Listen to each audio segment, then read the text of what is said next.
Merdeka belajar wujud yang nyata. Raih mimpimu juga cita-cita. Generasi emas Indonesia. Profil pelajar Pancasila tanamkan di dalam dada. Profil pelajar Pancasila cerdas berkarakter itu kita.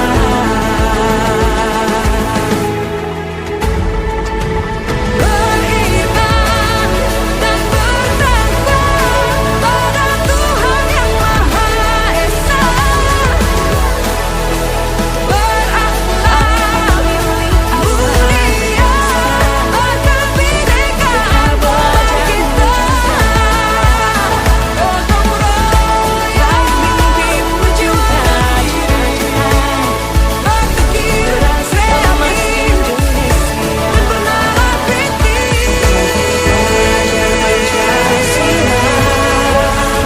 Perbedaan bukan suatu halangan untuk kita saling belajar Pancasila. Cerdas berkarakter itu kita, yang harus kita jaga bersama. Beriman dan bertakwa pada Tuhan Yang Maha Esa. Berakhlak mulia,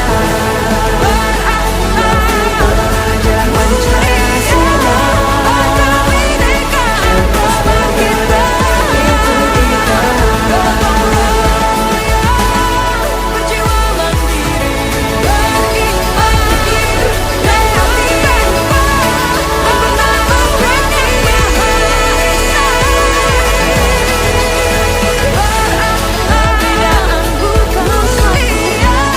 berkebinekaan kita.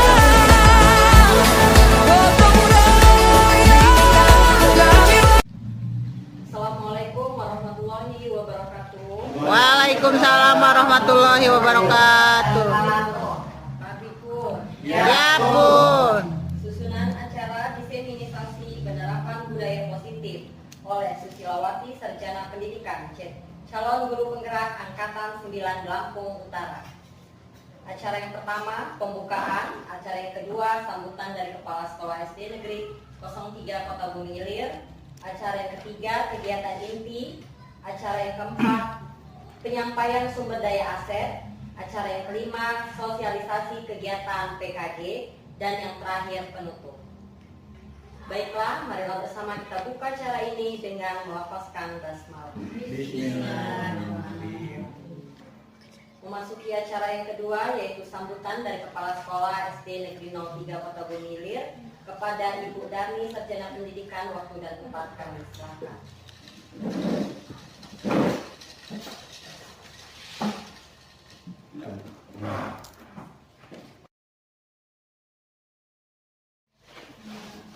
Assalamualaikum warahmatullahi wabarakatuh. Waalaikumsalam warahmatullahi wabarakatuh. Abi Bun, Ya Bun. terima kasih saya ucapkan kepada para rekan Dewan Guru SD 3 Kota Bumi Ilir yang mana pada kesempatan hari ini kita semuanya diberi sehat nikmat iman dan nikmat Islam, sehingga kita hari ini bisa berkumpul bersama di dalam acara Diseminasi, Bu. diseminasi penerapan, penyebaran pemahaman dan penerapan pengalaman budaya positif. Ibu Susilawati calon ya. Ibu Susilawati CGP Angkatan 9 Kabupaten Lampung Utara. Mudah-mudahan acara yang kita laksanakan pada hari ini akan berjalan dengan lancar sesuai dengan harapan. Dan tak lupa kita junjungkan kepada Nabi besar Nabi besar kita, yaitu Muhammad SAW. Semoga kita semuanya akan dapat mengikuti syafaatnya sampai di yaumil akhir. Amin. Pada rekan Dewan Guru SD 3 Kota Ubil yang saya hormati dan yang saya banggakan, terima kasih atas waktunya untuk kita semua. Saya di sini selaku kepala sekolah yang sudah memberi dukungan kepada rekan kita Ibu Susilawati. Semoga apa yang dia laksanakan, apa yang dia harapkan selama ini, apa yang dia cita-citakan selaku calon guru penggerak ini akan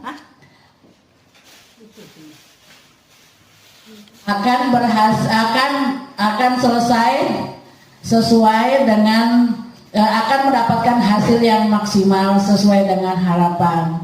Tanpa dukungan kita semua, tanpa support kita semua, mungkin ini tidak akan membuat dia lebih maju. Nah, dengan adanya dukungan kita semua ini, mudah-mudahan akan membuat dia lebih semangat ya Ibu ya.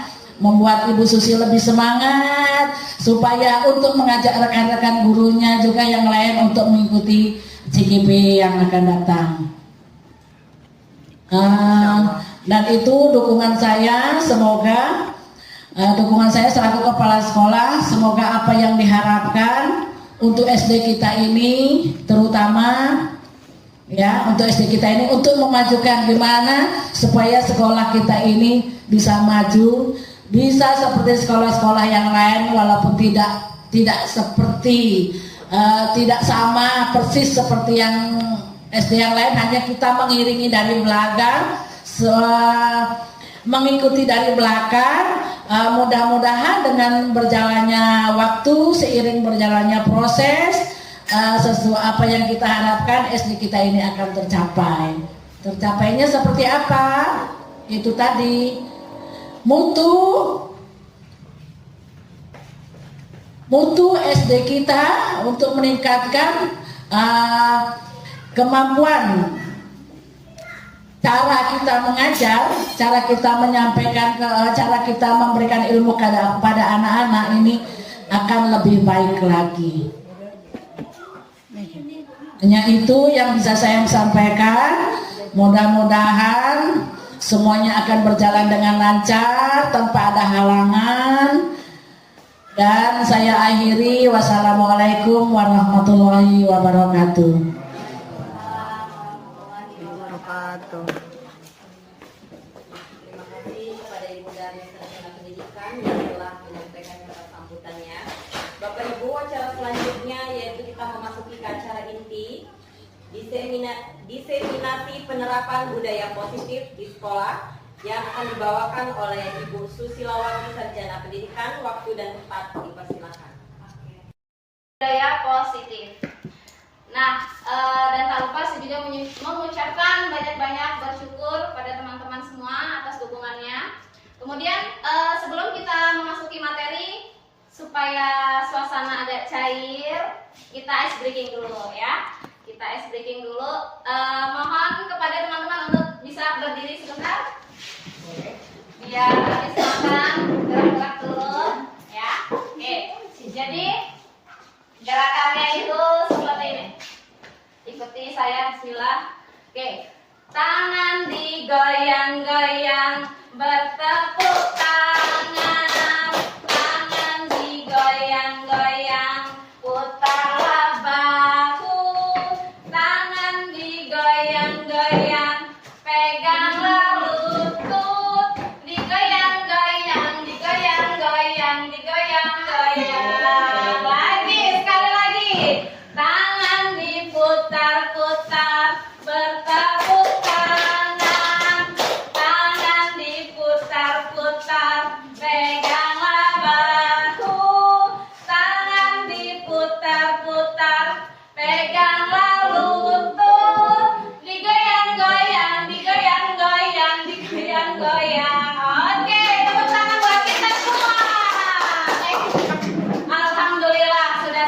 sudah makan, sudah gerak, kita masuk ke materi inti yang menyebarkan pemahaman positif, menyebarkan pemahaman dan penerapan budaya positif di sekolah.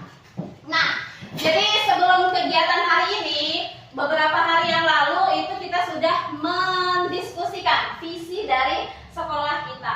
Dan ketika kita mendiskusikan seperti apa murid impian kita di masa yang akan mendatang, itu setiap guru rata-rata menginginkan murid yang memiliki karakter berakhlak mulia.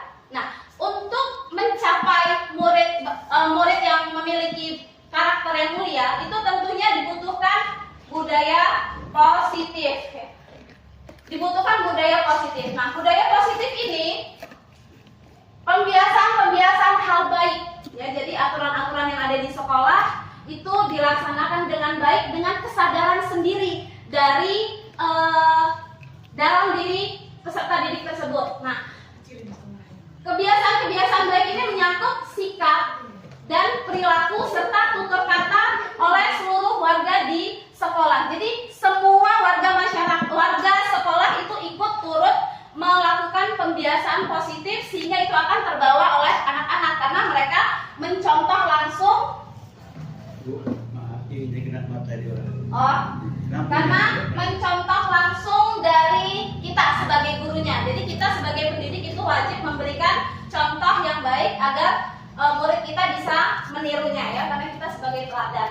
Jadi setiap manusia ini memegang kontrol terhadap diri sendiri. Jadi yang bisa mengontrol diri sendiri itu adalah kita. Nah, diharapkan dengan disiplin positif ini murid memiliki kontrol atas dirinya untuk melakukan kegiatan-kegiatan positif, gitu. Jadi baik buruk seseorang itu hanya diri sendiri yang bisa mewujudkan, dan ini tujuan dari budaya positif. Diharapkan disiplin positif itu tumbuh dari dalam diri siswa tersebut. Ini yang akan kita lakukan tujuannya, budaya positif. Selanjutnya, sekarang kita refleksi gimana keadaan di sekolah kita. Bagaimana kita sebagai seorang pendidik itu bisa menciptakan suasana positif di lingkungan kita selama ini. Kira-kira gimana nih caranya? Gimana cara kita sebagai pendidik itu menciptakan suasana positif di lingkungan kita? Ada yang mau memberi pendapat? Bagaimana? Silakan Ibu. Dengan cara lingkungan yang positif, seperti kita memberikan pembiasaan yang positif. Kemudian kalau kita pagi kan kita ngajak anak-anak tuh baris, kemudian salam, berdoa. Kemudian budaya membuang sampah itu termasuk suasana di lingkungan positif, gitu. Kemudian kita refleksi lagi, gimana penerapan di sekolah kita saat ini? Gimana nih menurut kalian, menurut teman-teman? Penerapan disiplin di sekolah kita, apakah disiplin di sekolah kita itu udah efektif? Gimana, Bu? Sudah efektif belum di sekolah kita disiplinnya? Alhamdulillah sudah. Alhamdulillah, ya, ada beberapa yang memang sudah disiplin, namun ada juga yang masih perlu diperbaiki. Itu sebagai menurut saya sendiri, karena ada hal-hal yang perlu diperbaiki juga, gitu. Jadi semoga di momen ini itu bisa menjadi refleksi kita bagaimana penerapan disiplin yang ada di sekolah kita. Nah, ini ada beberapa yang akan disampaikan. Yang pertama tadi disiplin positif, kemudian ada teori motivasi, hukuman dan penghargaan serta restitusi, kemudian keyakinan kelas, lalu kebutuhan dasar manusia, posisi kontrol dan segitiga restitusi. Inilah 6 poin yang akan saya sampaikan di siang hari ini menjadi konsep inti dalam budaya positif. Nah, selanjutnya kita masuk ke sesi yang pertama, disiplin positif. Nah, dalam menerapkan disiplin positif atau budaya positif, itu sekolah perlu menyediakan lingkungan yang positif. Kenapa? Agar suasana belajar anak itu aman dan nyaman. Jadi agar murid itu mampu bertindak dan berpikir serta mencipta dengan merdeka, mandiri dan bertanggung jawab. Setelah anak nyaman, aman belajar, sehingga mereka bisa menjadi anak yang merdeka, mandiri dan bertanggung jawab. Lalu ini ada kaitannya dengan kita sebagai guru yang mengontrol perilaku anak, membimbing agar perilaku anak itu bisa berperilaku positif sebagai peserta didik. Nah, kalau kita bersinergi semuanya ini menerapkan disiplin positif, insya Allah di sekolah kita itu akan bisa diterapkan budaya positif. Jadi ini siklusnya seperti ini, gitu. Kita sebagai guru mencontohkan anak merasa aman dan nyaman sehingga anak itu bebas belajar, merasa merdeka, menjadi anak-anak yang mandiri dan bertanggung jawab. Nah, ini ada beberapa miskonsepsi tentang teori kontrol. Yang pertama itu ilusi bahwa guru mengontrol murid. Selama ini kadang kalau kita memberikan perintah kepada anak, ada anak yang nurut, ada anak yang tidak. Nah, itu balik lagi tadi ke teori kontrol, bahwa yang bisa mengontrol diri kita itu adalah kita sendiri. Ketika anak nurut sama kita, nak tolong buang sampah, nak tolong ini, itu berarti dia mengizinkan dirinya untuk dikontrol sama guru, gitu. Dia mengizinkan dirinya untuk dikontrol sama guru. Tapi tidak benar bahwa guru mengontrol murid. Yang benar adalah murid mengizinkan dirinya untuk dikontrol oleh guru, seperti itu. Nah, kemudian ini ada lagi ilusi bahwa kritik membuat orang merasa bersalah dan dapat menguatkan karakter. Kamu ini yang ini. Kadang kan kita suka komentarin anak, kritik kamu ini gitu. Jadi ini anggapannya bisa membuat orang merasa bersalah dapat menguatkan karakter. Justru tidak. Dengan kita mengata-ngatakan anak tersebut, dengan kita mengkritik mereka merasa diri mereka itu orang-orang yang gagal. Orang-orang yang gagal terhadap apa yang mereka impikan gitu. Mereka merasa gagal. Kemudian selanjutnya ilusi bahwa orang dewasa memiliki hak untuk memaksa. Kadang kita suka, nah kamu harus kayak gini gitu. Kadang kita kayak kesannya memaksa ya. Tapi bukannya sebenarnya bukan memaksa. Kita merasa memiliki tanggung jawab terhadap anak didik kita. Kita mempunyai peran dalam mendidik mereka. Jadi karena peran tersebut kita merasa bahwa kita ini bertanggung jawab atas apa yang dilakukan anak tersebut, gitu. Karena kan kalau anak-anak berbuat salah, siapa sih gurunya, siapa sih orang tuanya? Kadang kalau orang tidak berpikir panjang langsung menjudge kita, gitu. Langsung menjudge kita. Padahal kita tidak memiliki hak, tapi kita merasa bertanggung jawab untuk membentuk perilaku anak didik kita, seperti itu. Nah, bagaimana sih kita bisa mengontrol seseorang? Bagaimana kita bisa mengontrol anak-anak agar bisa mengikuti apa yang kita arahkan kepada anak tersebut? Nah, ini ada cara mengubah paradigma stimulus respon ke pendekatan teori kontrol. Jadi kata-katanya gini, bila kita ingin membuat kemajuan perlahan-lahan atau sedikit-sedikit, ubahlah sikap atau perilaku Anda. Gitu. Tapi kalau kita ingin memperbaiki cara utama kita, secara keseluruhan sikap kita, itu kita perlu memperbaiki kerangka acuan, kerangka berpikir anak-anak, paradigma, pandangan anak-anak terhadap apa yang kita arahkan. Gitu. Jadi cara pandang mereka terhadap sesuatu itu yang perlu kita rubah, sehingga diharapkan anak-anak itu bisa merubah secara keseluruhan sikapnya seperti itu. Nah, kemudian selanjutnya disiplin positif. Nah, dalam rangka menciptakan lingkungan positif, salah satu strategi yang perlu kita tinjau kembali adalah bagaimana penerapan disiplin di sekolah kita. Apakah sudah efektif ataukah masih perlu ditinjau kembali? Nah, apa sih arti disiplin yang sesungguhnya? Apa kaitannya dengan nilai-nilai kebajikan? Karena disiplin kan yang biasa kita tahu itu taat pada aturan ya. Tapi sebenarnya disiplin itu menumbuhkan kesadaran diri akan tanggung jawab dia. Menumbuhkan kesadaran diri tentang tanggung jawab seorang murid atau seseorang gitu. Itu disiplin. Jadi bukan memaksa dia untuk taat aturan seperti itu. Nah, selanjutnya, ini disiplin positif yang selalu kita bicarakan dari tadi, apa itu disiplin positif?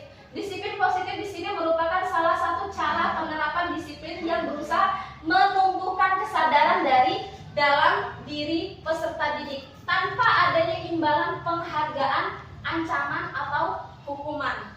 Jadi berusaha menumbuhkan motivasi dalam diri, bukan dari penghargaan, ancaman atau hukuman. Nah, ini dia sebagai pendidik, tujuan kita menumbuhkan kesadaran pada anak-anak yang menciptakan peserta didik memiliki disiplin yang tinggi sehingga mereka berperilaku mengacu pada nilai-nilai kebajikan universal dan memiliki motivasi intrinsik, motivasi dalam diri anak tersebut untuk mengubah perilakunya ke arah yang lebih baik. Nah, tadi pengertian disiplin positif. Sekarang kita ke tujuannya. Apa tujuan dari disiplin positif? Yaitu untuk menanamkan motivasi yang tumbuh dari dalam diri anak tersebut untuk menjadi orang-orang yang ingin mereka hargai, ya. Jadi dengan mereka disiplin itu berarti mereka sudah menghargai diri sendiri dengan nilai-nilai yang mereka percaya. Jadi ketika murid-murid itu memiliki motivasi tersebut, mereka memiliki motivasi intrinsik yang berdampak jangka panjang, artinya tidak terpengaruh pada hukuman atau penghargaan yang bisa kita berikan. Jadi walaupun kita tidak berikan hukuman atau tidak kita berikan penghargaan, mereka tetap melakukan disiplin positif karena mereka ingin menjadi orang-orang yang menjunjung tinggi nilai-nilai seperti apa yang mereka hargai atau untuk mencapai tujuan mulia. Nah, contoh-contoh kebijakan universal. Ini contoh kebijakan universal yang ada di Indonesia. Seperti contohnya, kita menginginkan profil pelajar Pancasila kalau di dalam kurikulum Merdeka. Kita berharap anak-anak kita itu memiliki beriman dan bertakwa kepada Tuhan Yang Maha Esa, berakhlak mulia, mandiri, bernalar kritis, berkebinekaan global, dan bergotong royong. Nah, ini ada lagi contoh nilai-nilai universal dari IPO, Primary Years Program atau PYP. Jadi mereka mengharapkan sikap murid mereka itu memiliki rasa toleransi, rasa hormat, integritas, dan lain sebagainya. Ini dianggap sebagai nilai-nilai kebijakan universal yang diharapkan ada pada peserta didik kita. Gitu. Jadi diharapkan dengan disiplin positif itu anak-anak memiliki nilai-nilai kebajikan universal yang kita tanamkan kepada mereka. Nah, selanjutnya di teori motivasi, hukuman, penghargaan, dan restitusi. Ini adalah teori-teori yang berkaitan dengan penerapan disiplin positif yang ada di sekolah. Nah, berdasarkan jenisnya, motivasi perilaku manusia itu ada tiga. Ada tiga macam. Yang pertama, kalau seseorang itu melakukan sesuatu karena dia menghindari ketidaknyamanan atau hukuman. Saya ngerjain PR supaya besok saya nggak kena marah Bu Susi. Nah, itu salah satu contohnya. Saya pengen buang sampah supaya saya nggak kena marah. Saya pengen pakai helm supaya saya nggak kena tilang polisi. Nah, itu contoh motivasinya. Jadi untuk menghindari ketidaknyamanan atau hukuman. Ada lagi motivasi yang kedua. Motivasi yang kedua itu untuk mendapatkan imbalan atau penghargaan orang lain. Ada Ibu Ida lewat, buang sampah. Atau ada dosen kerjaan PR, takut ada ribut gitu. Soalnya kan ada khusus lewat, diem. Jadi kan kadang itu maaf salah keterangannya. Untuk mendapat imbalan atau penghargaan. Kalau kebiasaan kita suka memberikan penghargaan atau imbalan kepada anak-anak, jadi kadang anak itu melakukan sesuatu pengen berharap kita memberikan imbalan atau penghargaan. Jadi kalau nggak kita kasih imbalan atau penghargaan, dia nggak mau ngelakuinnya. Nah, ini motivasi dari luar, pengen mengharapkan imbalan atau penghargaan dari orang lain. Nah, tujuan dari disiplin positif itu adalah untuk menumbuhkan motivasi yang ketiga, yaitu motivasi dari dalam, untuk menjadi orang yang mereka inginkan dan menghargai diri sendiri dengan nilai-nilai yang mereka percaya. Saya pengen pintar,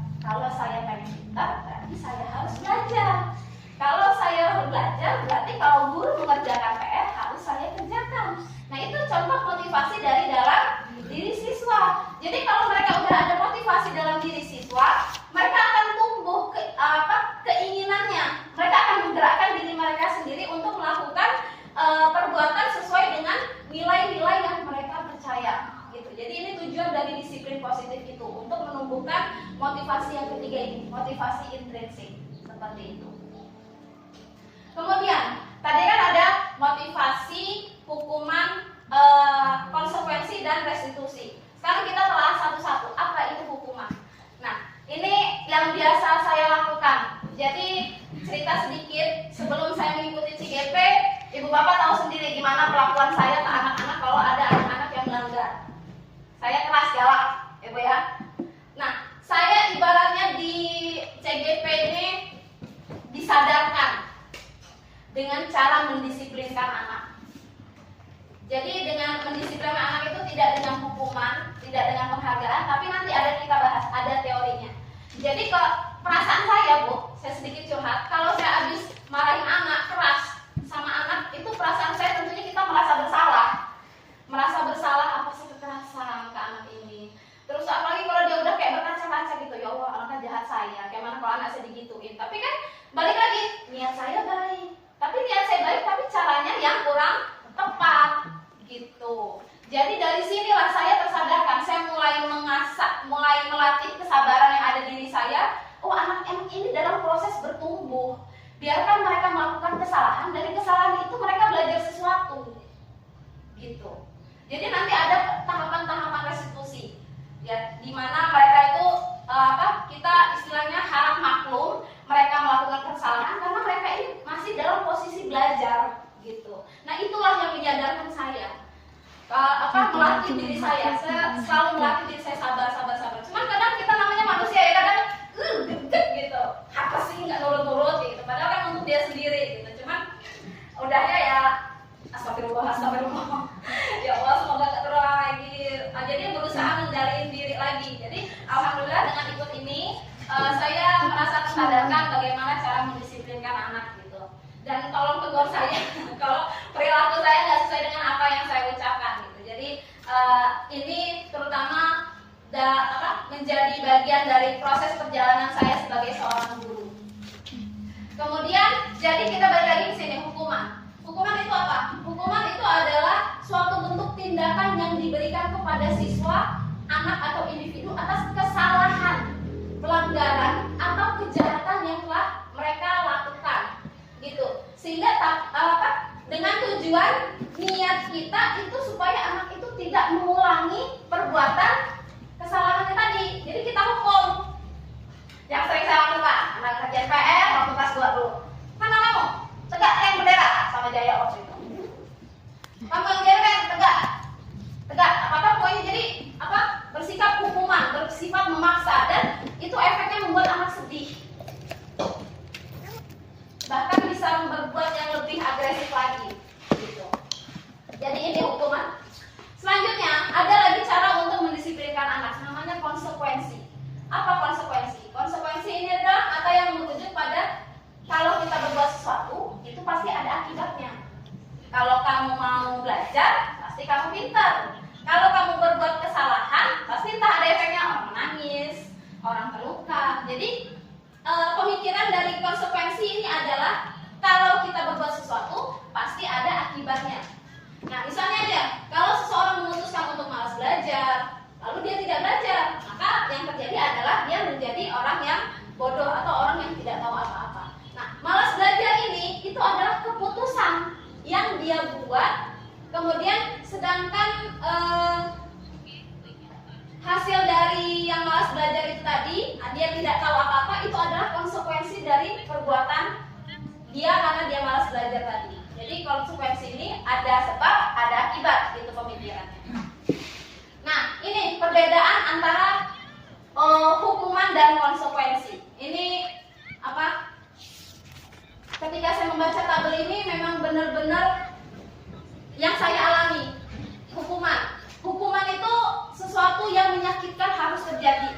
Jadi kadang-kadang anak ini harus jerak nih supaya dia nggak ngelakuin lagi. Gitu. Jadi sesuatu yang menyakitkan itu harus terjadi.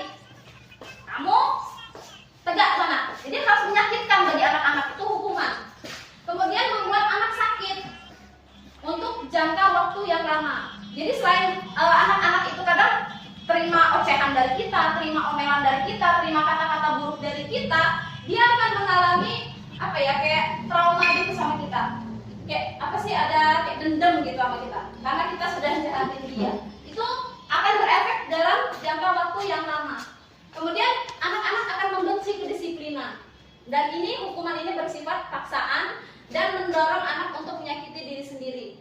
Dan hukuman ini itu merupakan membuat anak-anak itu memiliki konsep diri yang buruk. Kamu malas, oh berarti saya ini malas. Kok kayak gini aja kamu nggak bisa, berarti dia mengecap diri dia ini bodoh gitu. Jadi dengan ucapan-ucapan yang buruk yang kita keluarkan itu bisa membuat diri dia menganggap diri dia itu buruk. Dan dengan hukuman ini bisa saja anak itu menyembunyikan kesalahan dan bisa berefek anak itu belajar berbohong, bahkan terbiasa berbohong untuk menutupi kesalahannya agar terhindar dari hukuman tadi gitu. Dan efek dari hukuman ini anak-anak merasa marah, bersalah, dipermalukan, pasti ini kalau dipermalukan, dan merasa tidak dihargai. Dan ini efek-efek negatif dari hukuman. Sedangkan kalau konsekuensi itu sesuatu yang harus terjadi. Kamu nanti kalau seandainya ngerjain PR, berarti kamu lanjutin kerjaan PR di sekolah gitu. Jadi konsekuensi itu harus kita komunikasikan dulu ke anak-anak. Kalau kamu terlambat, berarti nanti kamu pulangnya agak terlambat juga gitu. Jadi di awal itu kita omongin dulu ke anak-anak. Jadi anak-anak itu tahu kalau seandainya kita berbuat sesuatu, dia akan tahu akibatnya apa gitu. Nah ini ada beberapa perbedaan dari hukuman dan konsekuensi. Jadi dari konsekuensi tadi anak menghargai disiplin dan bisa menyesuaikan diri. Kalau saya nggak mau kena konsekuensinya, berarti saya tidak melakukannya. Nah dari konsekuensi ini juga anak belajar untuk mematuhi peraturan. Dan anak tidak kehilangan hak dan dibuat merasa nyaman atau diasingkan untuk sementara waktu. Dan ini adalah perbedaan dari hukuman dan konsekuensi. Nah, tadi kan sudah hukuman dan konsekuensi. Menurut Bapak Ibu, tindakan-tindakan ini termasuk hukuman atau konsekuensi. Yang pertama, mencatat 100 kali dalam buku kalimat, saya tidak akan terlambat lagi ke sekolah. Itu menurut kalian itu hukuman atau konsekuensi? Mencatat 100 kali dalam buku, saya tidak akan terlambat lagi. Menurut kalian itu hukuman atau konsekuensi? Hukuman. Oke, sekarang yang kedua, lari mengelilingi lapangan basket 2 kali karena terlambat hadir sekolah. Hukuman juga. Oke, sekarang yang ketiga, murid diminta push up 15 kali karena tidak menggunakan masker ke sekolah. Push up 15 kali karena tidak menggunakan masker. Hukuman atau konsekuensi? Ayo, konsekuensi kata Ibu Rika. Hukuman. Oke. Hukuman adalah sesuatu yang menyakitkan. Menyakitkan, balik lagi itu. Kalau si anak merasa tersakitkan, hukuman. Murid diminta push up 15 kali karena tidak menggunakan masker ke sekolah. Lalu yang ketiga, yang keempat, mengganti kertas tugas teman yang telah dicoret-coret. Dia coret-coret kertas teman. Konsekuensi. Dia harus mengganti kertas. Konsekuensi atau hukuman? Konsekuensi. Kemudian yang ini, membersihkan tumpahan air di meja tulis karena tersenggol pada saat belajar. Konsekuensi. Nih, murid disuruh untuk mengenakan sepatu seharian di sekolah karena tidak mengenakan sepatu hitam. Konsekuensi. Lalu ini yang terakhir, lari mengelilingi lapangan basket 2 kali karena terlambat 10 menit untuk pelajaran PJOK. Hukuman. Pelajaran Pak Haji Dia lari mengelilingi lapangan basket. Kan kita udah buru-buru, tapi dia masih terlambat. Konsekuensi dia Terlambat 10 menit. Jadi karena dia terlambat, lari keliling 2 lapangan. Konsekuensi. Kita lihat nih jawabannya. Tetet. Ini dia. Yang pertama, mencatat 100 kali. Hukuman. Lari mengelilingi lapangan basket 2 kali karena terlambat hadir sekolah. Ya, hukuman. Murid diminta untuk push up. Hukuman juga. Mengganti kertas tugas teman yang coret-coret. Konsekuensi. Nah, membersihkan tumpahan air di meja tulis karena tersenggol pada saat belajar. Kemudian murid disuruh untuk mengenakan sepatu seharian di sekolah karena tidak mengenakan sepatu hitam. Hukuman. Lalu lari mengelilingi lapangan basket 2 kali karena terlambat 10 menit. Bahasa kata bahasa. Konsekuensi. Jadi alhamdulillah. Jadi itu perbedaan hukuman dan konsekuensi. Gitu. Jadi konsekuensi ini menurut saya lebih baik daripada hukuman karena kita diskusikan dulu ke anak. Kalau kamu tidak ini yang akan terjadi. Jadi itu membuat anak-anak taat pada aturan. Seperti itu. Nah, sekarang ini ada cerita, ada kasus anak. Kita perhatikan baik-baik. IPA kurang menguasai pelajaran matematika, sehingga pada saat pelajaran tersebut berlangsung dia lebih banyak diam atau menggambar di buku pelajarannya. Pada saat guru matematikanya Pak Seno menanyakan pertanyaan ke IPA jadi gugup dan tak sengaja menjatuhkan tasnya dari kursi, serta tiba-tiba menjadi gagap saat berupaya menjawab. Seluruh kelas pun tertawa melihat perilaku IPA yang berbicara tergagap dan terkejut tersebut. Nah, perhatikan. Kemudian Pak Seno pada saat itu membiarkan teman-teman IPA mentertawakan. Dia membiarkan teman-teman yang lain mentertawakan IPA. Karena diketawain dia malah tergagap dan malu luar biasa dan malahan meminta IPA untuk maju ke depan. Udah dibiarin teman-temannya ketawa, dia malah minta maju ke depan dan berdiri di depan kelas sambil menunjuk hidungnya, tunjuk-tunjuk hidungnya. Karena tidak bisa menjawab pertanyaan Pak Seno. Nah, karena ditunjuk-tunjuk maju ke depan itu tadi, kelasnya menjadi gaduh. Malah anak-anak nambah tertawa melihat IPA di depan kelas memegang ujung hidungnya. Sekarang kita telah. Apakah Anda setuju dengan tindakan Pak Seno terhadap IPA? Setuju nggak? Tidak. Tidak ya, karena dipermalukan anak-anaknya, dia merasa dirugikan. Udah itu yang paling nggak juga sampai ditunjuk-tunjuk. Apa ya? Saya kalau ditunjuk-tunjuk itu udah kayak apa kita tuh merasa direndahin banget gitu. Kemudian menurut Anda, tindakan Pak Seno terhadap IPA itu hukuman atau konsekuensi? Hukuman. Ya, termasuk hukuman. Tepuk tangan dulu buat Momen cerdas loh. Ya, jadi perbuatan Pak Seno tadi termasuk hukuman ya karena dia. Ya Bu, itu sakit hati loh. Iya. Iya. Sakit hati. Lanjut. Nah, ini ada solusi yang diberikan. Bagaimana cara kita mendisiplinkan anak itu dengan cara restitusi. Jadi restitusi ini menciptakan kondisi bagi murid untuk memperbaiki kesalahan mereka. Jadi kita biarkan mereka berbuat kesalahan, bukan kita artinya apa maksudnya nggak apa-apa ngasih kesalahan enggak. Tapi pertama kita membiarkan mereka melakukan kesalahan sebagai bentuk pembelajaran bagi mereka.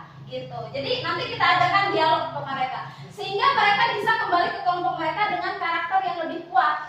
Yang tadinya suka ngejek-ngejek teman, kita ajak restitusi, jadi dia sadar kesalahan dia, jadi dia bisa kembali ke kelompok dia dengan karakter yang lebih kuat, dengan dia yang nggak ngejek-ngejek lagi. Nah gitu maksudnya.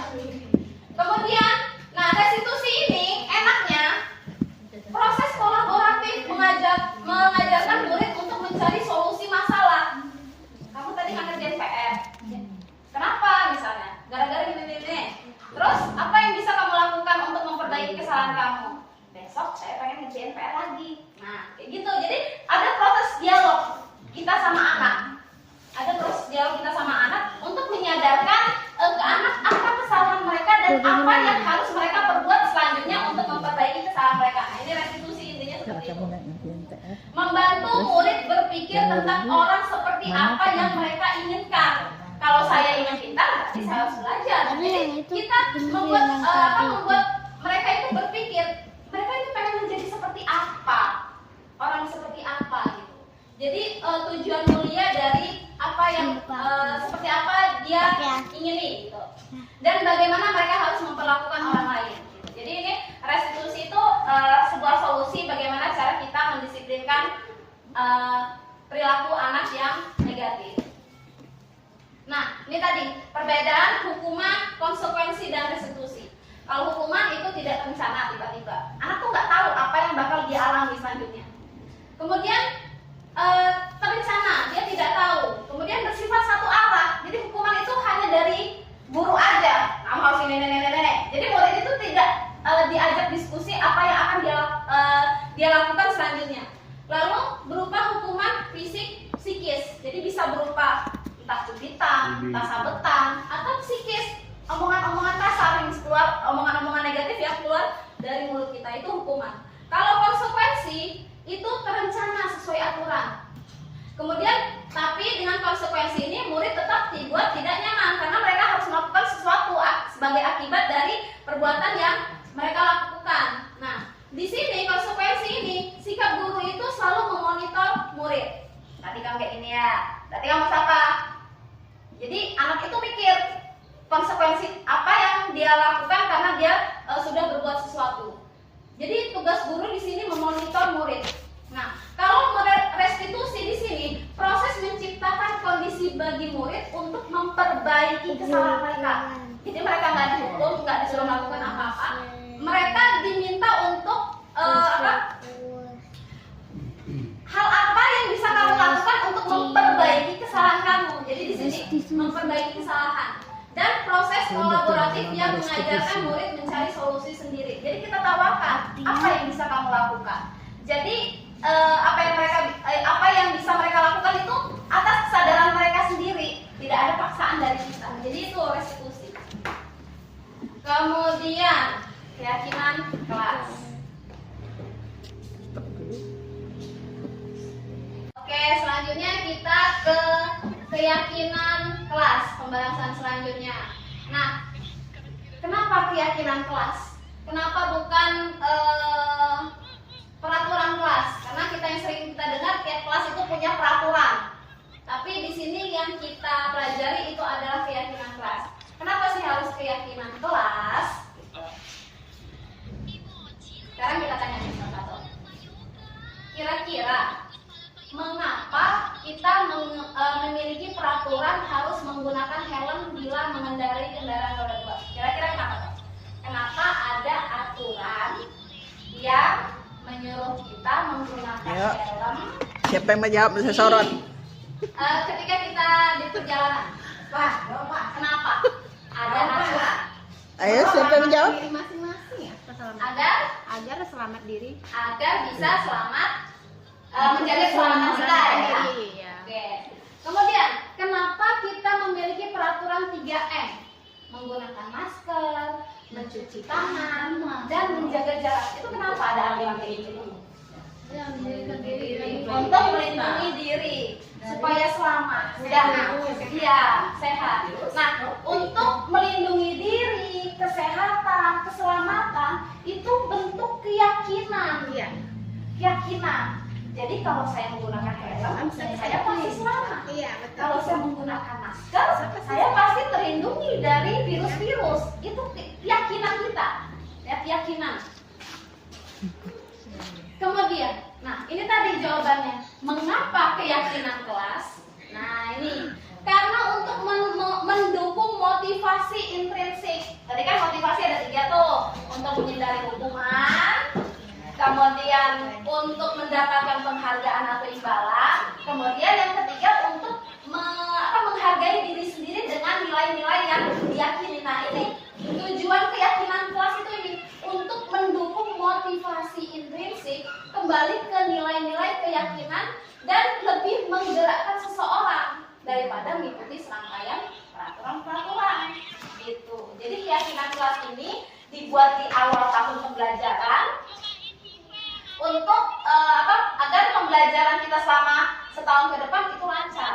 Jadi dengan keyakinan kelas diharapkan anak-anak bisa melakukan suatu perbuatan itu sesuai dengan nilai-nilai yang diyakininya gitu. Jadi kenapa harus keyakinan kelas? Tadi alasannya. Selanjutnya, nah apa sih perbedaan peraturan kelas dan keyakinan kelas? Kalau peraturan kelas itu biasanya terbit tanpa persetujuan, pihak yang harus melaksanakan. Harus bangun pagi, harus ngerjain PR. Itu peraturan yang ada dibuat oleh guru, jadi satu pihak. Kemudian contohnya, kemudian selanjutnya keyakinan kelas. Keyakinan kelas ini adalah persetujuan yang dibuat bersama guru dan murid Jadi kita buat kesepakatan persetujuan dulu sama guru dan murid. Selanjutnya dari persetujuan tersebut, selanjutnya itu yang akan ditaati bersama. Makanya dibentuk keyakinan kelas. Nah, bagaimana cara membentuk keyakinan kelas? Membentuk keyakinan kelas itu keyakinan kelas itu bersifat abstrak, yang kayak keselamatan, kesehatan itu sesuatu yang bersifat abstrak dan berupa pernyataan universal. Selanjutnya dibuat dalam pernyataan positif. Datang tepat waktu, positif. Kemudian menghargai teman, positif. Kemudian sesuai dengan kondisi sekolah dan kelas agar mudah diterapkan. Jadi keyakinan kelas antara kelas 1 dan kelas yang lain atau sekolah satu dengan sekolah yang lain itu bisa berbeda, tergantung dari apa kebutuhan dari kelas atau sekolah tersebut gitu. Kemudian semua warga kelas itu harus terlibat dalam pembuatan keyakinan kelas. Nah, ini dia. Lagi nih, ada pertanyaan-pertanyaan lagi. Kalau selalu kembalikan buku ke tempatnya, itu kira-kira keyakinan kelasnya apa? Selalu kembalikan buku ke tempatnya. Kalau habis pinjam kita kembali lagi. Kira-kira keyakinan kelasnya apa? Disiplin, tanggung jawab. Kalau dilarang mengganggu orang lain, kira-kira apa bentuk keyakinannya? Dilarang mengganggu orang lain. Dilarang mengganggu orang lain. Kira-kira apa bentuk keyakinannya? Saling menghormati. Iya, perundungan. Apa beda? Saling menghormati. Saling menghormati. Kemudian hadir di sekolah 15 menit sebelum pembelajaran dimulai. Disiplin. Kemudian dilarang melakukan kekerasan. Kira-kira bentuk keyakinannya apa? Dilarang melakukan kekerasan. Tanggung jawab. Ada yang lain? Dilarang melakukan kekerasan. Tanggung jawab. Kemudian lagi, dilarang menggunakan narkoba. Apa keyakinan di balik pesan ini? Dilarang menggunakan narkoba. Nasihat. Peringatan. Himbauan. Kemudian bergantian atau menunggu. Antri. Apa ininya? Keyakinannya? Disiplin. Kalau giliran menggunakan masker, apa itunya? Keyakinannya? Menggunakan masker. Gilir. Kok ada bacaan giliran gitu? Salah ketik. Bukan giliran, kayak salah ketik sayanya. Gunakan masker, menggunakan masker. Himbauan. Kalau seandainya jangan berlari di kelas atau koridor, itu kira-kira bentuk keyakinannya apa? Peringatan. Himbauan itu ya? Himbauan. Oke, sekarang kita lihat. Nah, ya. Ini keyakinan di balik peraturan tadi. Kalau kembalikan ke buku tempatnya itu tanggung jawab. Dilarang mengganggu orang lain, kita belajar menghormati orang lain. Hadir di sekolah 15 menit itu komitmen, menghargai orang lain dan juga komitmen. Kemudian dilarang menggunakan kekerasan, itu keyakinannya adalah keselamatan, Sini nak mama foto dulu. menghormati orang lain. Pingkan foto dari sana. Kalau dilarang menggunakan narkoba, itu keyakinannya adalah kesehatan. Kalau bergantian atau menunggu, Foto apa dari nih? sana. Menghormati orang lain dan bersabar. Jadi ngajarin kita sabar. Kalau ini Foto tadi dari depan salah, sana. menggunakan masker, keyakinannya adalah kesehatan atau keselamatan. Masuk mama ya. Dan jangan berlari di kelas atau koridor. Apa? Keselamatan dan keamanan. Jadi ini bentuk-bentuk keyakinan yang kita tanamkan ke anak-anak bahwa kalau seandainya kamu ingin ini semua, berarti kamu harus melakukan ini. Gitu. Jadi keyakinannya yang kita tanamkan ke anak-anak agar dia bisa melakukan perbuatan-perbuatan ini. Kelihatan nggak? Nah, ini dia contoh video pembuatan keyakinan saya di kelas 1. ini karena di kelas 1 ini kan masih pemikirannya harus konkret. Jadi yang saya lakukan adalah, maaf suara saya agak cempreng. Di sini, maaf.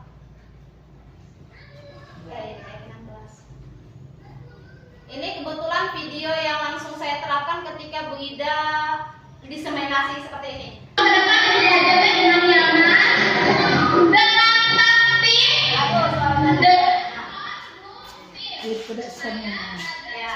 Ya. Jadi ini bentuk keyakinan yang saya lakukan di kelas 1.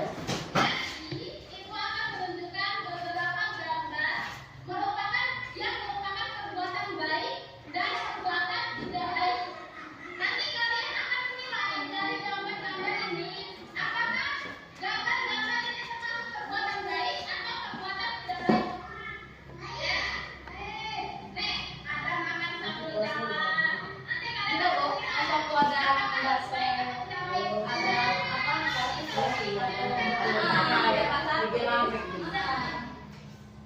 ya, dan itu yang akan kita jalani selama satu debat di kelas itu. Oke? Jadi hasil dari kalian penilaian kalian perbuatan baik dan tidak baik itu nanti yang akan kita lakukan. Ya, siap. Nanti Bapak secara bergiliran menilai. Nah, kalian yang menilai apakah gambar-gambar ini termasuk perbuatan baik atau perbuatan tidak baik. Oke? Kita mulai dari Rifai ya. Nih, Rifai Ibu kasih lem. Ibu kasih gambar. Gambar yang pertama tadi. Gambar yang pertama makan sambil berjalan. Apakah itu perbuatan baik atau tidak baik menurut kalian? Tidak baik. Kalau tidak baik, tempelkan ini di kolom tidak baik. Mana kalau tidak baik? Nih, ini perbuatan baik, ini perbuatan tidak baik. Tempelkan. Oke. Terima kasih Rifai. Sekarang Gala. Gala. Nih Gala. Ini ada gambar orang terlambat. Lari-lari ke sekolah, datangnya siang, terlambat, terus tuh dimarah sama kenapa sama Pak Guru. Apakah itu perbuatan baik atau tidak baik? Tidak baik. Jadi tempelkan ini di perbuatan tidak baik. Ya, tidak baik di mana? Iya, betul. Sekarang giliran Tasya. Tasya, lihat ini. Ini ada gambar anak berpakaian rapi. Bajunya dimasukin, rambutnya rapi, sepatunya rapi, celananya rapi, bajunya bersih. Apakah itu perbuatan baik dan tidak baik? Baik, menurut Tasya. Ditempelkan di perbuatan baik.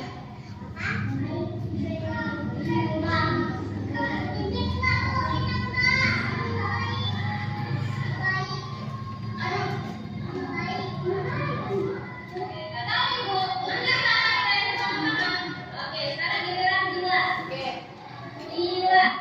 Nah, jadi itu proses pembuatan keyakinan kelas saya di kelas 1. Karena kelas 1 ini belum bisa diajak diskusi yang berat-berat seperti kelas tinggi. Jadi saya tampilkan gambar-gambar perbuatan yang baik dan tidak baik.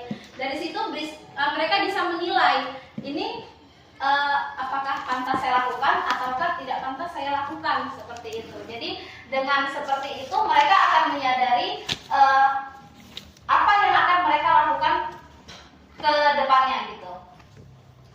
Kemudian selanjutnya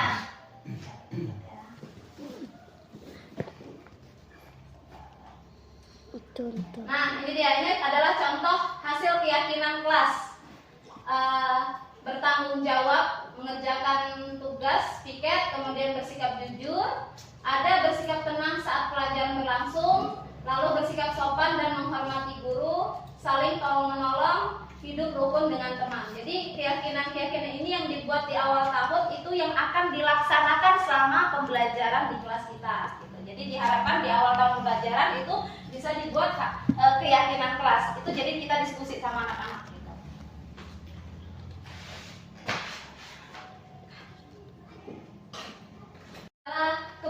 dasar manusia. Nah, ini yang melandasi kenapa seseorang itu berbuat, yaitu karena ingin memenuhi kebutuhan dasarnya.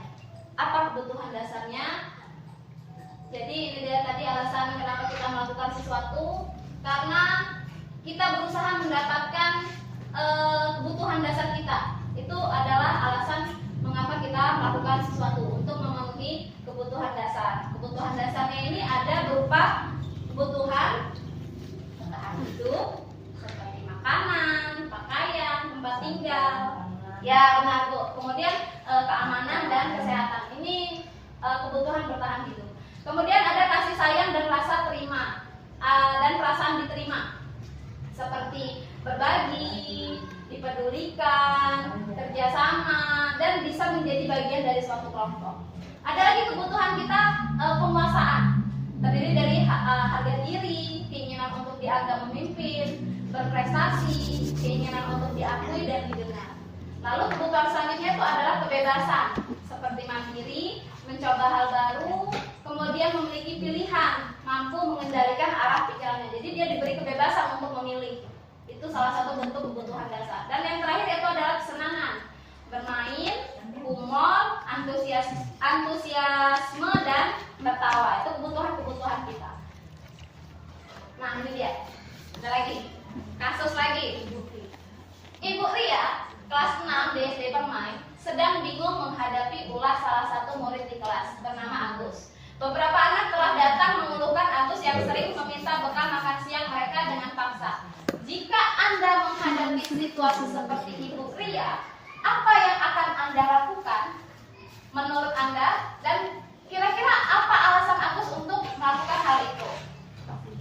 Nah, jadi kita telah dulu alasan apa Agus untuk melakukan hal tersebut. Kalau gara-gara Agus lapar dan orang tuanya tidak membawakan bekal makanan, itu berarti dia berusaha untuk memenuhi kebutuhan bertahan hidup dia. Dia lapar, dia lemas, bertahan hidup dong. Jadi dia minta makanan terus sama teman-temannya, survival kebutuhan dia. Kemudian kalau yang kedua, kalau seandainya teman Agus jadi perhatian, dia pengen jadi perhatian teman-temannya, berarti dia kebutuhannya itu adalah cinta dan kasih sayang. Jadi butuh perhatian sama teman-teman. Kemudian kalau seandainya dia merasa hebat nih karena dia mintain makanan teman-temannya, karena dia merasa hebat, berarti kebutuhan yang berusaha dia penuhi itu adalah power, kekuatan, kekuasaan. Kemudian kalau seandainya dia bosan pengen ngelakuin sesuatu hal yang menyenangkan, karena dia merasa bosan dengan bekal yang dibawakan orang tuanya, itu berarti dia pengen kebebasan. Pengen milih yang lain, pengen menu yang lain, itu aja. Kalau seandainya Agus hanya iseng dan dia menikmati ekspresi wajahnya, itu berarti kesenangan. Kalau melihat temannya nangis, dia senang, ada kepuasan tersendiri.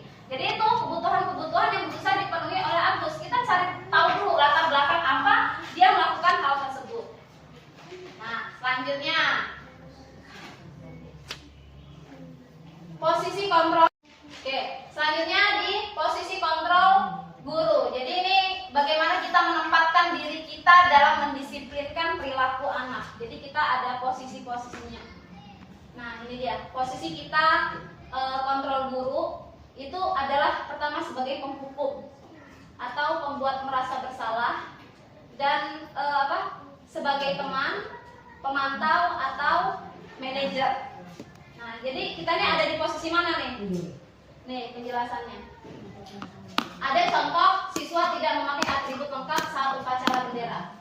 Kalau karakter guru itu penghukum, hormat sana pada bendera, berdiri sana di tiang bendera, kayak gitu. Tadi kan penghukum. Kemudian kalau pembuat merasa bersalah, berapa kali sih bapak ibu ini harus ngomong sama kamu? Kamu ini kenapa selalu membuat ibu merasa kecewa? Kamu nggak kasihan apa sama ibu? Itu udah ngoceh aja tiap hari, tapi kamu masih ngakuin. Nah itu karakter guru yang membuat siswa itu merasa bersalah. Lalu ada sebagai teman, ayo dong, ibu siapa ke sekolah, tolong bapak ibu ya. Nah, kayak gitu. Jadi kita tuh sama anak itu kayak teman gitu. Ibu kan tolong ibu sekali ini aja ya, nggak apa-apa. Kali ini kamu lakuin kesalahan. tapi lain kali jangan lagi ya. Jadi ekspresi kita ramah kayak kita sama teman gitu. Kemudian sebagai pemantau, kamu sudah melanggar aturan sekolah. Kamu tahu konsekuensinya kamu tahu konsekuensinya? Kalau anak itu jawab tahu, oke. Setelah upacara kamu ke koperasi sekolah kita dan membelinya serta jangan diulangi lagi. Itu kalau sebagai pemantau. Kalau seandainya sebagai manajer, kamu tahu kesalahan kamu apa? Gitu. Kira-kira gimana kamu memperbaiki kesalahan kamu? Jadi kalau sebagai manajer kita tanya dulu sama anak ini, kamu kesalahannya apa? Terus tuh gimana cara kamu memperbaikinya? Gitu.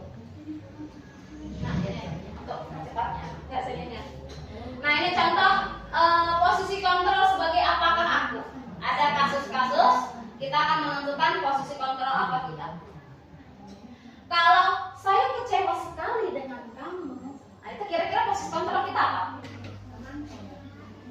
Saya kecewa sekali dengan kamu. Membuat rasa bersalah. Iya, membuat merasa bersalah. Selanjutnya, kamu ini tidak pernah benar melakukannya. Kira-kira apa tuh? Nah, kamu ini tidak pernah benar melakukannya. Pak? Penghukum. Ya. Kemudian, kalau seandainya apa rencana kamu untuk menyelesaikan masalah ini? Sebagai Belajar. apa rencanamu untuk menyelesaikan masalah ini sebagai sebagai manajer. Kemudian kalau ini, ayolah lakukan bagi bapak ibu ya. Nadanya seperti itu sebagai teman. Kalau ini, kamu ini selalu saja mengerjakan tugas paling terakhir sebagai Itu Bilqis. Bilqis. sebagai Bukan Bilqis ini.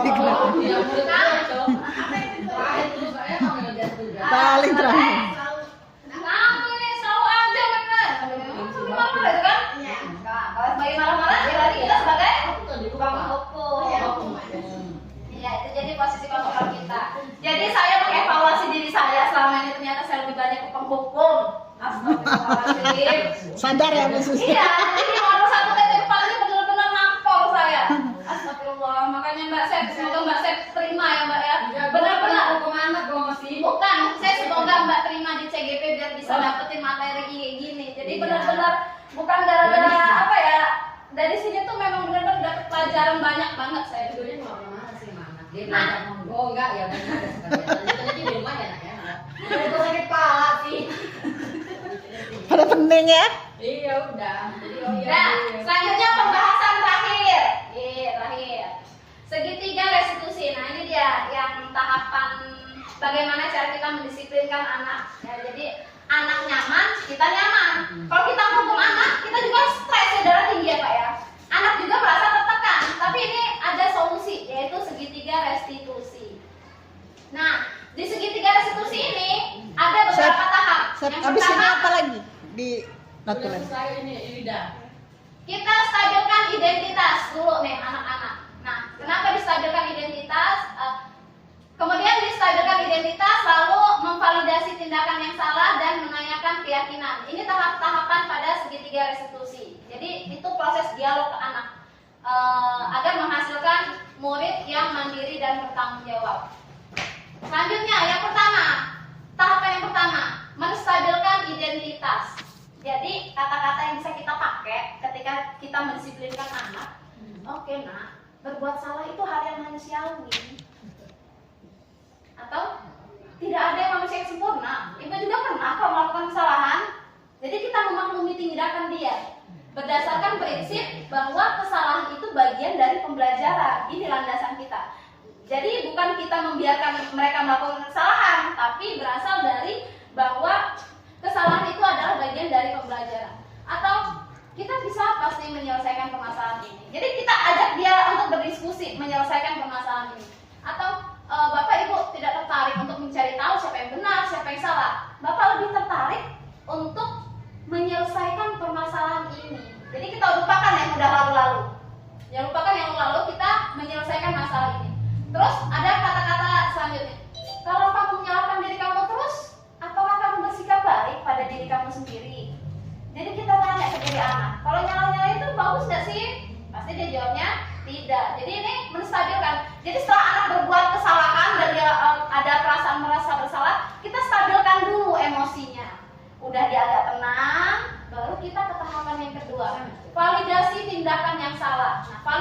tindakan yang salah ini berdasarkan prinsip setiap perilaku itu berusaha untuk memenuhi kebutuhan dasarnya tadi.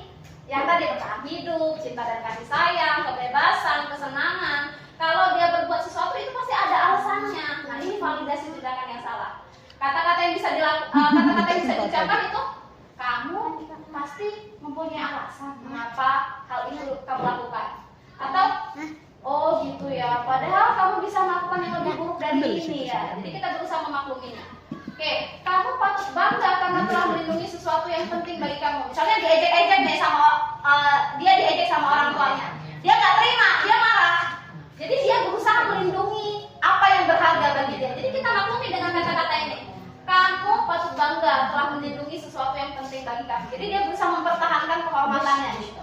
Atau kamu melakukannya karena kamu mempertahankan sesuatu yang penting bagi kamu. Jadi kita validasi dulu, kita maklumin dulu tindakan dia. Kemudian di langkah yang ketiga setelah langkah ini kita menanyakan keyakinan tadi. Nah itu tadi mengapa pentingnya keyakinan itu dibuat di awal tahun pembelajaran. Berdasarkan prinsip teori kontrol, pada dasarnya kita termotivasi secara intrinsik. Kita tanya lagi ke anak, apa keyakinan kita? Nilai-nilai apa yang kita sepakati bersama? Atau seperti apa gambaran kelas yang ideal menurut kamu? Kamu ingin menjadi orang yang seperti apa? Nah itu kata-kata yang bisa kita ucapkan ke anak ketika melakukan segitiga restitusi. Nah ini pembahasan terakhir, contoh penerapan video segitiga restitusi yang saya praktekkan di kelas 6. Jadi ini ecaknya anak kelas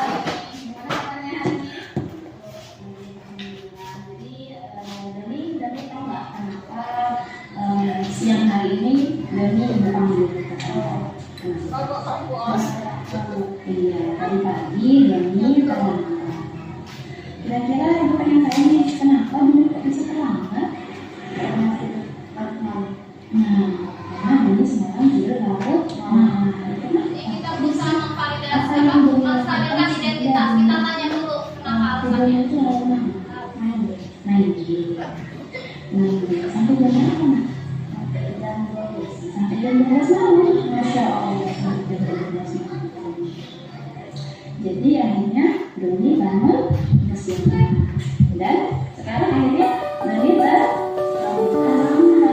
Nah, biasanya kalau seandainya Doni bangun kesiangan, yang bangunin siapa? Tidak menyalahkan.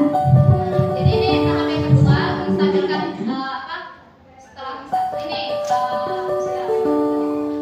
validasi tindakan yang salah. Setelah kita tahu alasan apa mereka melakukannya, kita berusaha memaklumi.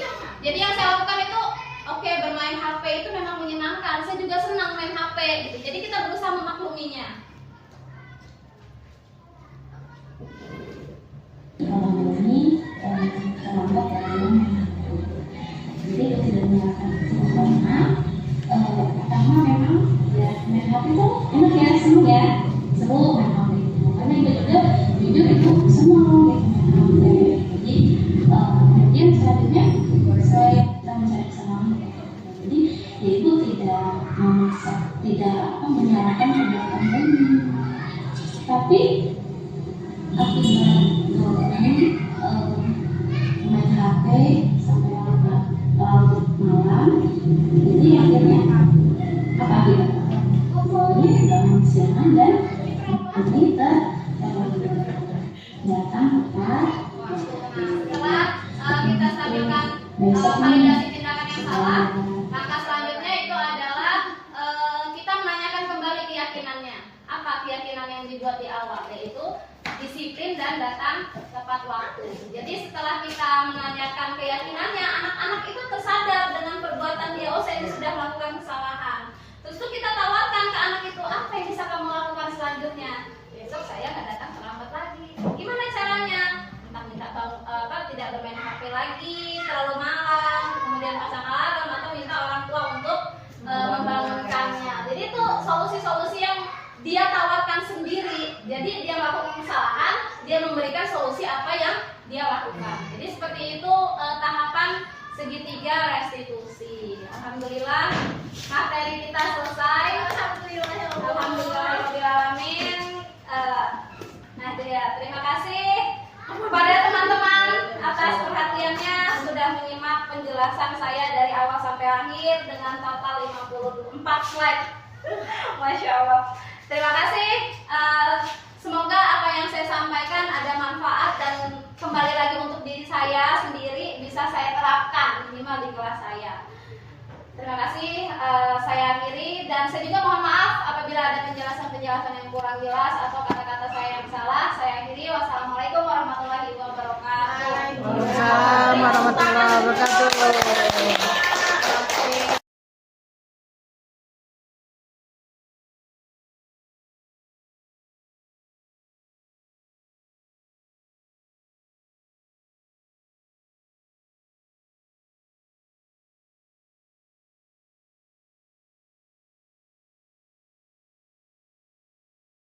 Kita belajar 1 tahun ke depan itu belajarnya dengan nyaman, dengan tertib, dengan kondusif supaya belajar kita di sekolah nyaman.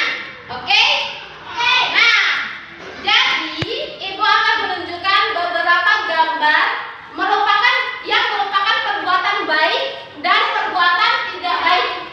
Nanti kalian akan menilai dari gambar-gambar ini apakah gambar-gambar ini termasuk perbuatan baik atau perbuatan tidak baik. Ya? Nih, ada makan sambil jalan.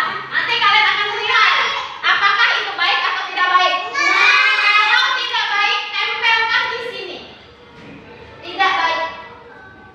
Ya, dan itu yang akan kita jalani selama 1 tahun ke depan di kelas Ibu. Oke? Nah, jadi hasil dari kalian penilaian kalian perbuatan baik dan tidak baik itu nanti yang akan kita lakukan. Ya? Siap? Nanti Ibu akan secara bergiliran menilai. Kalian yang menilai apakah gambar-gambar ini termasuk perbuatan baik atau perbuatan tidak baik. Oke? Oke. Kita mulai dari Rifai ya. Nih, Rifai, Ibu kasih lem. Ibu kasih gambar. Nah, gambar yang pertama tadi. Gambar yang pertama makan sambil berjalan. Apakah itu perbuatan baik atau tidak baik menurut kalian? Tidak baik. Kalau tidak baik, tempelkan ini di kolom tidak baik. Mana kolom tidak baik? Nih, ini perbuatan baik, ini perbuatan tidak baik. Tempelkan. Oke. Terima kasih Rifai. Sekarang Galang. Galang. Nih Galang. Ini ada gambar orang terlambat.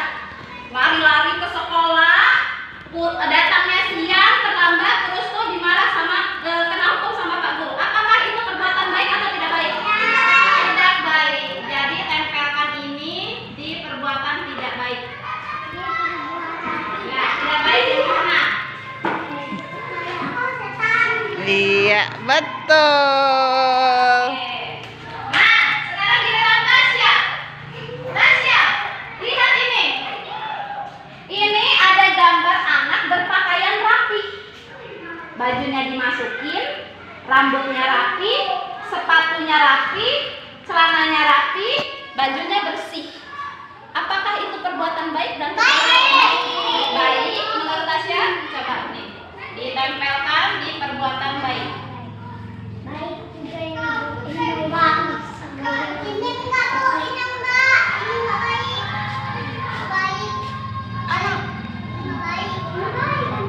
Oke, nggak tahu Ibu. Nanti kita akan sama-sama. Oke, sekarang giliran Dila.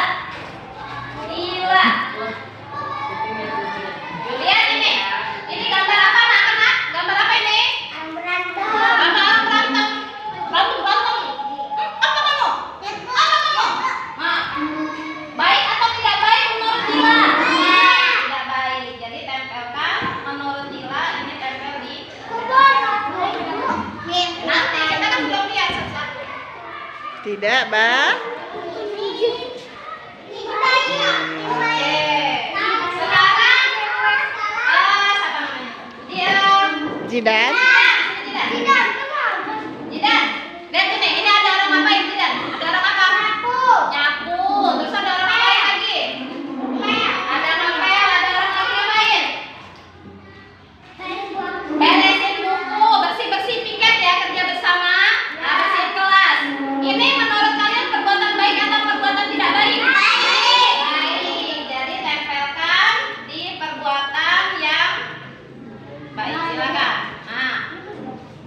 Jidan gitu.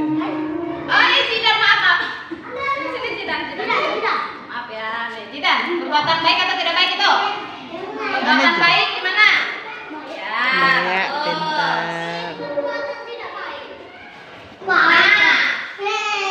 Sekarang sini, peran dulu. Lihat ini kelasnya ngapain ini?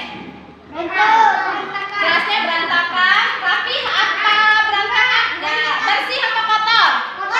Kotor. Baik atau tidak baik? Tidak baik. Ini Jadi baik. tempelkan di tidak baik kelas.